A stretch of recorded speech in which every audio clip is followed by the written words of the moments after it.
Doctor గారు, thread lift అంటే ఏమిటి? హలో అండి, నేను doctor Padmini, consultant plastic and aesthetic and reconstructive సర్జన్ని. థ్రెడ్ లిఫ్ట్ అనేది ఇది ఒక నాన్ సర్జికల్ ప్రొసీజర్ అనమాట. దీనిలో మనకి ఎవరికైనా సాగింగ్ ఉన్నప్పుడు, ఫేస్కి కొద్దిగా సాగింగ్ ఉంది, జారినట్టు ఉంది, కొంచెం యంగ్గా కనిపించాలి అన్నట్టయితే కనుక ఈ థ్రెడ్ లిఫ్ట్ అనే నాన్ సర్జికల్ ప్రొసీజర్ని చూస్ చేసుకోవచ్చు అనమాట. ఈ థ్రెడ్ లిఫ్ట్ అనేది ఎలా పనిచేస్తుంది? ఈ థ్రెడ్ లిఫ్ట్ అనే ప్రొసీజర్లో జనరల్గా ఎలా అంటే నాన్ మెడికేటెడ్ థ్రెడ్స్ అనేవి ఉంటాయి, అంటే మెడికల్ గ్రేడ్ థ్రెడ్స్ అంటారు.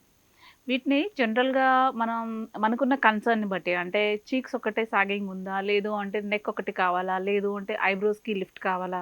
ఇలా మనకున్న కన్సర్న్‌ని బట్టి డాక్టర్ గారిని కలిసినట్లయితే వాళ్ళు మనకి ఏ టైప్ ఆఫ్ లిఫ్ట్ కావాలి? ఎన్ని థ్రెడ్స్ పెట్టాలి? మనకేమైనా వేరే మెడికల్ ఇష్యూస్ ఏమైనా ఉన్నాయా? ఇలాంటివన్నీ చూసిన తర్వాత దానికి రెడీ చేస్తారనమాట. ఈ ప్రొసీజర్‌కి రెడీ చేస్తారు. చేసిన తర్వాత దీనిలో ఎగ్జిట్ అండ్ ఎంట్రీ పాయింట్స్ అనేవి ఉంటాయి.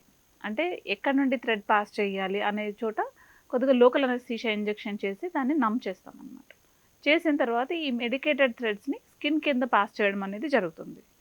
ఈ ఒక పర్టికులర్ డైరెక్షన్లో లేదంటే ఒక పర్టికులర్ ప్లేన్లో అనేది పాస్ చేయడం జరుగుతుంది అనమాట. దీని తర్వాత ఏమవుతుంది అంటే ఈ థ్రెడ్స్ వల్ల మన బాడీకి ఒక ఇంటెన్స్ రియాక్షన్ అనేది జరుగుతుంది. అంటే మన బాడీ దాన్ని రిజెక్ట్ చేయడానికి, లేదు అంటే దానికి న్యాచురల్ మెకానిజం అనమాట ఇది. దానివల్ల కొత్తగా ఉండే కొల్లాజన్ అనేది ప్రొడ్యూస్ అవుతుంది. అప్పుడు ప్రొడ్యూస్ అయ్యి దాంతోపాటు ఫైబ్రోసిస్ అనేది జరగడం వల్ల ఎక్కడైతే థ్రెడ్ పాస్ చేసామో ఆ చుట్టుపక్కల కొంచెం టైట్నెస్ పెరిగి అక్కడ ఉన్న సాగింగ్ అనేది కరెక్ట్ అవుతుంది. కరెక్ట్ అయ్యి దానివల్ల మనకున్న ముడతలు కానీ, లేదు అంటే సాగింగ్ అనేది కరెక్ట్ అయ్యి కొంచెం ఫేస్ అనేది యంగ్‌గా కనిపించే ఛాన్సెస్ ఉంటాయి. రీజన్స్ వల్ల వాళ్ళు ఫేస్ లిఫ్ట్ చేయించుకునే అంత అఫోర్డ్ చేయలేకపోవడం కానీ, లేదు అంటే ఈ సర్జరీస్ చేసుకోవడానికి ఆ డాక్టర్ గారు ఒప్పుకోనట్లయితే గనక ఈ నాన్ సర్జికల్ ప్రొసీజర్స్ అనేది చేయించుకోవచ్చు. అట్లాగే కొంతమంది ఓన్లీ సటిల్ చేంజెస్ కావాలి, చాలా డ్రాస్టిక్ చేంజెస్ వద్దు నా ఫేస్‌లో అనుకునే వాళ్ళు కూడా ఉంటుంటారు. వీళ్ళకి ఈ థ్రెడ్ లిఫ్ట్స్ అనేవి బాగా సూట్ అవుతుంటాయి. ఈ థ్రెడ్ లిఫ్ట్ రిజల్ట్ ఎన్ని రోజుల వరకు ఉంటుంది? థ్రెడ్ లిఫ్ట్ రిజల్ట్ అనేది యూజువల్‌గా 1.5, 2 ఇయర్స్ వరకు మినిమమ్ ఉంటుంది. కొంతమందిలో అంటే వాళ్ళు మెయింటైన్ చేసే దాన్ని బట్టి యూజువల్‌గా 2.5 ఇయర్స్ వరకు కూడా మనం రిజల్ట్ అనేది ఎక్స్‌పెక్ట్ చేయొచ్చు. ఈ సర్జరీలో ఏమైనా సైడ్ ఎఫెక్ట్స్ ఉంటాయా డాక్టర్ గారు? థ్రెడ్ లిఫ్ట్ ఫర్ ఫేస్ అనేది జనరల్‌గా దీని అడ్వాంటేజ్ ఏంటి అంటే దీనికి కాంప్లికేషన్స్ లేదంటే సైడ్ ఎఫెక్ట్స్ అనేవి తక్కువగా ఉంటాయన్నమాట. కంపేర్ టు సర్జికల్ ప్రొసీజర్స్ అనేవి. కానీ దీనికి కూడా కొన్ని సైడ్ ఎఫెక్ట్స్ అనేవి ఉండొచ్చు. సైడ్ ఎఫెక్ట్స్ అంటే బ్రూయిజింగ్ రావడం, అంటే కమిలినట్టు ఉండడం గానీ, కొద్దిగా కొంతమందిలో ఇన్ఫెక్షన్స్ అనేవి రావడము, ఒక్కొక్కసారి డింప్లింగ్, అంటే మనం పాస్ చేసే థ్రెడ్‌ని బాగా సూపర్ఫిషియల్‌గా పాస్ చేసినట్లయితే గనుక స్కిన్ డింపుల్స్‌లా రావడము, డీప్‌గా పాస్ చేసినట్లయితే కొంతమందికి నర్వ్ డ్యామేజ్ రావడము, లేదంటే వేరే టిష్యూస్‌కి రావడం అనేది జరిగే ఛాన్స్ ఉంటుంది. సో, మనం థ్రెడ్ లిఫ్ట్ చేసేటప్పుడే ఏ ప్లేన్‌లో పాస్ చేస్తున్నాము అనేది చాలా ఇంపార్టెంట్ అన్నమాట. బాగా సూపర్ఫిషియల్‌గా వెళ్ళడం గానీ, చాలా డీప్‌గా ప్లేస్ చేయడం అనేది లేకుండా కరెక్ట్ ప్లేన్‌లో వెళ్ళడం అనేది చాలా ఇంపార్టెంట్. దానికోసమే మీరు ఒక ప్రొఫెషనల్ ఏదో ప్లాస్టిక్ సర్జన్‌ని గానీ, లేదంటే డెర్మటాలజిస్ట్‌ని గానీ మీట్ అవ్వడం అనేది ఇంపార్టెంట్. ఈ థ్రెడ్ లిఫ్ట్ చేయించిన తర్వాత ఏమైనా డైట్ ఉంటుందా? దీని తర్వాత మనకు థ్రెడ్ లిఫ్ట్ చేసుకున్న తర్వాత స్పెసిఫిక్ డైట్ అంటూ ఏముండదు. ఏదైనా తినొచ్చు. కానీ అది తినే ఫుడ్ అనేది సాఫ్ట్‌గా ఉండాలి.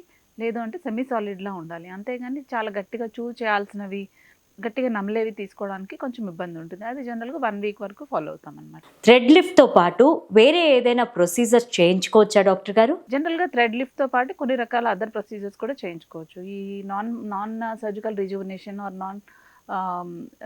మెయిన్ సర్జికల్ రిజువనేషన్ అని అంటారు. దీనిలో ఎట్లా అంటే మనకి ఫేస్ మీద ఈ థ్రెడ్స్‌కి ఎలాగైతే చీక్స్‌కి, లేదు అంటే ఐబ్రోస్‌ని లిఫ్ట్ చేస్తామో, అలాగే ఫోర్‌హెడ్ మీద కొన్ని రింకిల్స్ ఉన్నట్లయితే గనక బోటాక్స్ చేయించుకోవడం గానీ, కొన్ని ప్లేసెస్‌లో మనకి అంటే నేసోలేబియల్స్, అంటే ఇలా ఉన్న చోట్ల కొన్ని ఫిల్లింగ్ బెటర్‌గా ఉండడం కోసం, లేదంటే హై చీక్స్ కావాలనుకున్న వాళ్ళకి ఫిల్లర్స్ అనే ప్రొసీజర్‌ని కూడా కంబైన్ చేయొచ్చు దీంతో పాటు. ఆఫ్టర్ కేర్ ఎలా ఉంటుంది? థ్రెడ్ లిఫ్ట్ ప్రొసీజర్ అయిన తర్వాత కొన్ని డూస్ అండ్ డు నాట్స్ అనేవి ఉంటాయి. అంటే ఏది చేయాలి, ఏది చేయకూడదు అనేది కొన్ని ఉంటాయి. దీనిలో థ్రెడ్ లిఫ్ట్ అయిపోయిన వెంటనే ఏంటి అంటే మనకి ఎక్కడెక్కడైతే ఎగ్జిట్ పాయింట్స్ ఉన్నాయి, ఎంట్రీ పాయింట్స్ ఉన్న చోట్ల దానికి ఒక యాంటీబయాటిక్ క్రీమ్ అనేది చేయాల్సి ఉంటుంది. ఒక 5 డేస్ నుండి 7 డేస్ వరకు అప్లై చేయాల్సి ఉంటుంది. అలాగే మనకి కొద్దిగా బ్రూయిజింగ్ అనేది ఉన్న చోట్ల దానికి స్వెల్లింగ్ తగ్గించడం కోసం కూడా ఐస్ ప్యాక్స్‌ని పెట్టుకోండి అని చెప్తుంటాము. సర్జరీ అయిపోయిన తర్వాత కొన్ని విషయాలను స్ట్రిక్ట్‌గా ఫాలో అవుతుంది. ఎట్లా అంటే ఫస్ట్ 24 అవర్స్ వరకు జనరల్‌గా ఫేస్ వాష్ చేసుకోకూడదు. ఓన్లీ స్ప్లాషింగ్ చేసుకోవాల్సి ఉంటుంది. తర్వాత ఒక 1 వీక్ వరకు మనకి సోప్ రాసి గట్టిగా రుద్దడం అలాంటివి చేయకూడదు. అలాగే డైరెక్ట్ సన్‌లైట్‌లోకి వెళ్ళకూడదు. దాంతో పాటు మనకి మాయిశ్చరైజర్ గానీ, మేకప్ కానీ ఇట్లాంటివి ఒక 1 వీక్ నుండి 10 డేస్ వరకు యూజ్ చేయకూడదు. అలాగే 10 డేస్ అయిపోయిన తర్వాత మనకి ఫేస్‌ని కూడా ఎట్లా పడితే అట్లా మనం ఏ డైరెక్షన్‌లో పడితే అలా కాకుండా ఒక స్పెసిఫిక్ డైరెక్షన్‌లో మాత్రమే ఫేస్‌ని మసాజ్ చేసుకోవాల్సి ఉంటుంది. డాక్టర్ గారు, ఈ సర్జరీ మళ్ళీ ఎప్పుడు చేయించుకోవాలి? యూజువల్‌గా దీని రిజల్ట్ అనేది ఒక 2.5 ఇయర్స్ వరకు ఉంటుంది. తర్వాత మళ్ళీ మీకు కొంచెం సాగింగ్ ఉంది, ఇంకా రిజల్ట్స్ అనేవి ఎక్కువ రోజులు లాంగ్ లాస్టింగ్ ఉండాలి అన్నట్లయితే కనుక మళ్ళీ రిపీట్ చేసుకోవచ్చు.